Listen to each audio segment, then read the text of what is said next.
খজা পাগলা ভুয়া মুক্তিযোদ্ধা প্রমাণ আছে, আজকে প্রমাণ করে দেব। আমি 1971-এর ঘটনাকে মুক্তিযুদ্ধ বলি না, কারণ যেই যুদ্ধে আমাদের মুক্তি ঘটে না তারে মুক্তিযুদ্ধ বলাটা ভণ্ডামি। আর আরেক রাষ্ট্র এসে আমার মুক্ত করে দিয়ে যেতে পারে না, তাই তো ঘটিছে, তাই না? 1971-এ কারণ কইতে পারে 1971-কে আমরা তাইলে কি বলবো? সবচেয়ে ভালোভাবে বলা সম্ভব বাংলাদেশের জন্ম। এই বাংলাদেশের জন্ম ইতিহাসের অংশ, এই জন্মকে আমাদের জাস্টিফাই করতে হবে, তাইলেই বাংলাদেশ রাষ্ট্র টিকবে। না হলে বাংলাদেশ টিকে থাকার মরাল অথরিটি থাকবে না, নৈতিক যে অথরিটি সেটা থাকবে না। যাই হোক, সেই আলাপ আমি পরে করব, আজকে না। আজকের আলাপটা একটু মুখরোচক টাইপের। 1971 নিয়ে মুক্তিযোদ্ধাদের বীরত্ব নিয়ে ফাপা আর মিছা কথা কিভাবে ধরতে হয় সেটা দেখাই দেব। আজকের টেস্ট কেস হচ্ছে ফজা পাগলা, আর ফজা পাগলা যে প্যাথোলজিক্যাল লায়ার সেটাও দেখাই দেব। আসেন আল্লাহর ওয়াস্তে শুরু করি। ফজা পাগলা একটা সাক্ষাৎকার দিচ্ছে বেকাত্তর টিভিতে। রণাঙ্গনের স্মৃতি এই সিরিজে তারে আনিছিল শফিক আহমেদ, এটা এই অনুষ্ঠান করতো। তো এই অনুষ্ঠান এতই গুরুত্বপূর্ণ মুক্তিযুদ্ধ চেতনা মারানিদের কাছে যে মুক্তিযুদ্ধ জাদুঘর এই জন্য তারে পুরস্কার দিচ্ছে। দেখেন, তার মানে এই প্রোগ্রামে যা যা বলিছে সেসব গুরুত্বপূর্ণ কথা আমাদের আমলে নেওয়া উচিত। আসেন এগুলো আমরা দেখি, আগে তার কথা শুনি, তারপরে আমরা পরীক্ষা করে দেখি কথাটা সত্য আর মিথ্যা কিনা। প্রথম দাবি, সে 1971-এর 9 মার্চ পতাকা উড়াইছে। দেখেন এডিটর সাহেব, তার কথাটা দেখান। আমি কিশোরগঞ্জে 9 মার্চ পতাকা উড়ালাম, 10 মার্চ কিশোরগঞ্জ শহরে রইলাম, 11 মার্চ আমি ইটনা আমার গ্রামের বাড়িতে চলে গেলাম। আচ্ছা, এইবার আসেন দেখি কিশোরগঞ্জে কে কবে স্বাধীন বাংলাদেশের পতাকা উড়াইছিল। 1971 সালের 6 মার্চ অকুতোভয় ছাত্রনেতা কামরুজ্জামান কমরু কিশোরগঞ্জে সর্বপ্রথম স্বাধীন বাংলাদেশের পতাকা উত্তোলন করেন। কিশোরগঞ্জে পতাকা উড়ানো হয়েছে 6 মার্চ, 9 মার্চ না। আর সে উড়ায় নাই। এইটা সাহেব একটা স্কোর কার্ড করেন না পাশে, শেষে দেখুন নি ওই পাস করিছে না ফেল করিছে, লেখেন পতাকা উড়ানোর দাবি, নাম্বার কত দিমু, হদ্দুটে 0, লাড্ডা গোড্ডা। আসেন পরের দাবি কি তা দেখি। তারপরে সে কয় যে 11 মার্চে গ্রামের বাড়ি যায়, ইটনা থানায় গিয়ে বলে অস্ত্র দিয়ে দিতে হবে। 200 থেকে 250 ছাত্র নিয়ে নাকি ট্রেনিং করায় আনসার কমান্ডার দিয়া। পরে কইছে এটাই তার একমাত্র ট্রেনিং এবং এটাই তার কমপ্লিট ট্রেনিং আর কি, আনসারের ট্রেনিং দিয়া মিলিটারি যুদ্ধ করেছে। যাই হোক, এবং সেই ইটনায় গিয়ে আমি ওসি সহ সমস্ত পুলিশকে বললাম অস্ত্র সব দিয়ে দিতে হবে, এবং ইটনার মাঠে তৎকালীন আনসার কমান্ডারদের নেতৃত্বে আমরা ট্রেনিং দিতে শুরু করলাম। এবং সেই সংখ্যাটা আমাদের খুব কম ছিল না, প্রায় 2 থেকে 250 ছাত্র বা যুবক আমরা ট্রেনিং দিলাম ইটনার মাঠে।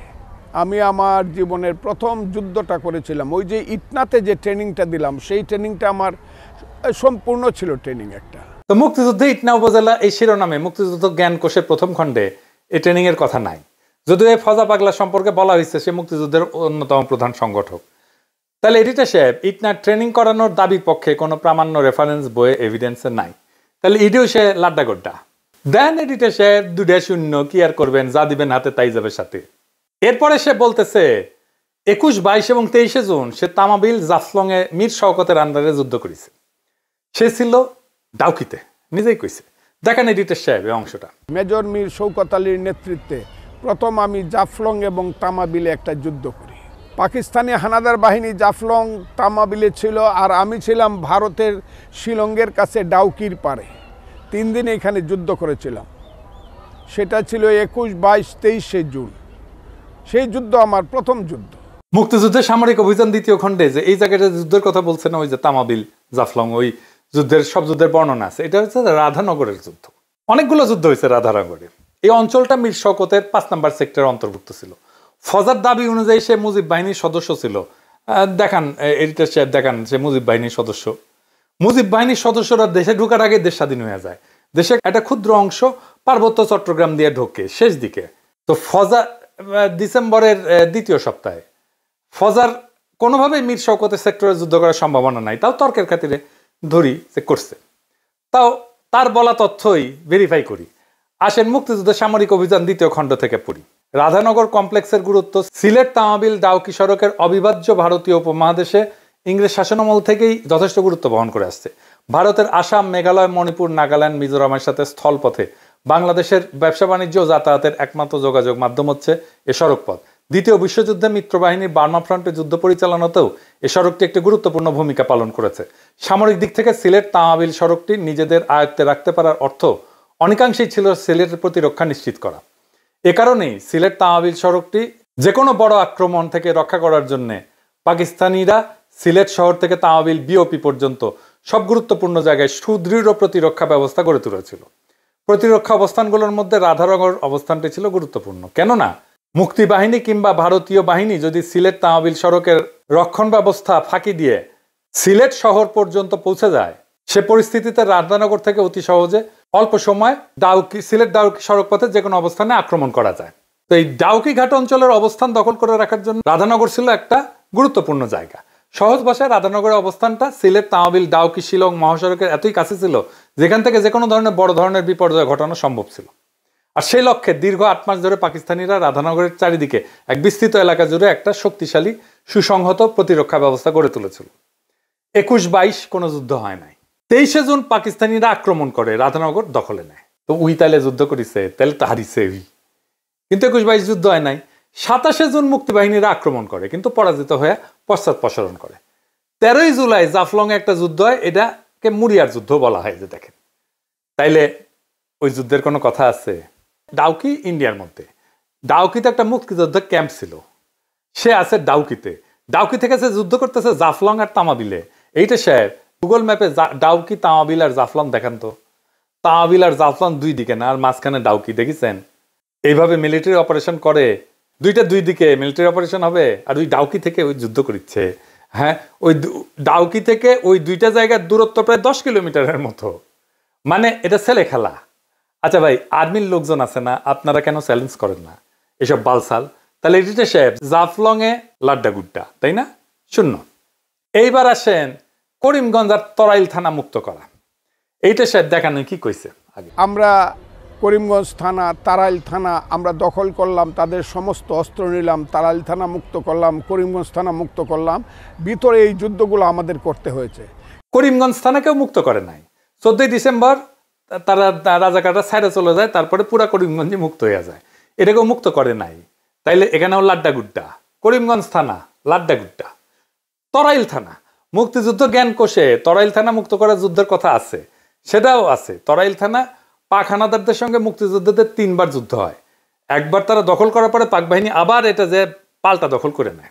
অক্টোবর মাসের প্রথম দিকে মুক্তিযোদ্ধারা থানা দখল করে, নভেম্বর মাসের শেষ দিকে হানাদাররা আবার তা দখল করে নেয়। 14ই ডিসেম্বর মুক্তিযোদ্ধারা পুনরায় দখল করে স্বাধীন বাংলার পতাকা উত্তোলন করে, একেবারে স্বাধীন হয়ে যায়। ওই কইছে আর নাকি যুদ্ধই করা লাগেনি, ফায়ার বললেই নাকি পলায় যেত। তরাইল থানা দখলে 3 বার যুদ্ধ করতে হয়েছে। ফায়ার বললে কেউ পলায় যায় নাই। ফায়ার বললে থানা ছেড়ে পলায় যাইতো। সে আসতেছে যে শুনলে নাকি কাঁপতো। দুনিয়া কেউ শুনেছেন একটা গেরিলা অপারেশনে যাওয়ার আগে জানায় অপারেশনে যায় কেউ? ওই তো যুদ্ধের বেশি কি জানে না, আগে সে আসতেছে এটা জানায় দেয়, জানায় দিয়ে অপারেশন করে কেউ। বালসাল যা বলে বাঙ্গুরা সেটা খায়। সে নাকি কান ধরে উঠবাস করে ছাইড়ে দিছে। এডিটর সাহেব শোনান। কিন্তু খুব সত্য করে বলতে গেলে বলতে হয়, আমার নাম শোনার সঙ্গে সঙ্গেই রাজাকাররা পালায় যেত। ফজলু কমান্ডার আসিতেছে, এই কথাটা তাদের কাছে আগুনের মতো মনে হইতো যে কেউ বাঁচবো না, কাজে সবাই পালিয়ে যেত। কাজে কোনো থানা দখল করতেই আমাকে ওইভাবে যুদ্ধ করতে হয় নাই। খালি একটা ফায়ার বলার সঙ্গে সঙ্গে একটা ফায়ার দিলেই বুঝছে যে আমাদের জীবন হবে, রাজাকাররা পালিয়ে গেছে। ওসিদেরকে ধরে আনছি, সিউদেরকে, তখন সিউ ছিল, তাদেরকে ধরে এনেছি গাঙ্গের পাড়ে কোথাও স্কুলের সামনে কান ধরে উঠবস করে 10টা বেতের বাড়ি দিছি। জীবনে আর কোনোদিন থানায় আসবি না, ছেড়ে দিয়েছে। তো তারাইল থানা আবার দখল নিল কেমনে পাক বাহিনী? তাহলে এখানে লাড্ডা গুড্ডা, ডাবল শূন্য। এইটা শেপ দেন। ফাইনালি সবচেয়ে মজার যুদ্ধ, আসেন এর দেখি। সে বলতেছে 9 ডিসেম্বর কালনি কুশিয়ারা এসে যুদ্ধ করছে। তার কাছে জানতে চাইছে যে তার কি কখনো এমন মনে হয়েছে যে সে আর কখনো বাঁচবে না।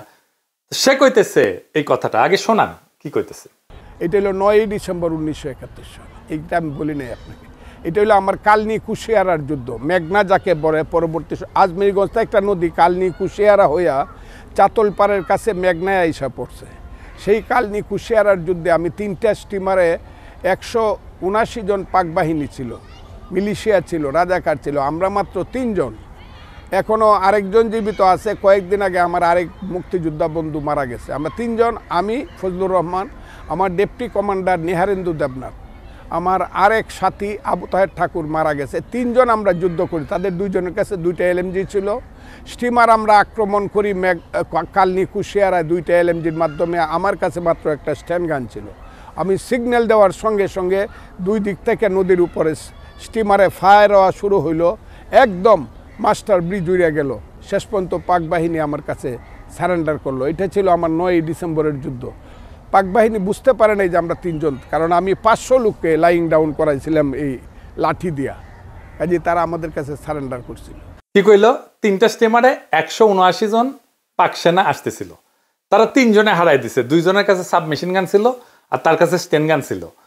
179 জন এই গুলিতেই সারেন্ডার করলো। হ্যাঁ করিছে, কারণ ওই কাছে লাঠি হাতে নাকি 500 লোকরে শুয়ায় রাখছিল, তাই দেখে ভাবিছে যে অনেক লোক তাদের গুলি করতেছে।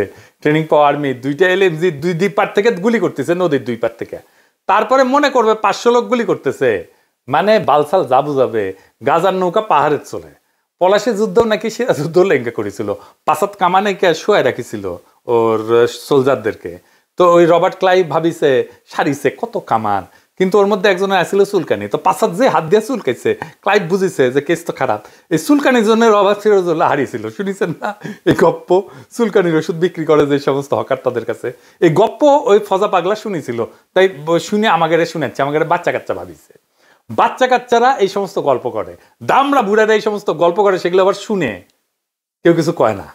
এই জন্যই এদের এত বার বাড়িছে। ইয়াল্লাহ দরবেশ বানায় দাও, আমি এই দুনিয়ার থাকুন না। তো এডিটার সাহেব পাশ করিছে, ওই করে নাই। দেখেন না যে বিশেষ বিবেচনায় পাশ মার্ক দেওয়া যায় কিনা, দেওয়া যায় না। দেখেন দরিদ্র অথচ মেধাবী, এই কোটায় দেওয়া যায় কিনা পাশ মার্ক। এই কপালটাই খারাপ রে ফজা পাগলা। বেকার তোর টিভিতে সাক্ষাৎকার দেওয়ার আগে তুই কি আলু খাইছিল? আলু, হ্যাঁ তাই মনে হয় গোল্লা পাইছু। পরীক্ষার আগে আলু খাইতে হয় না রে পাগলা। তোর কোনো দোষ নাই, দোষ আলুর। তোর আলুর দোষ আছে। এবার ফুট, মুক্তিযুদ্ধের দুচাইতে আসিস না। তোর ভগন্দর হান্দাই দিব মুক্তিযুদ্ধ। এবার কে আসবে মুক্তিযুদ্ধ? নেক্সট।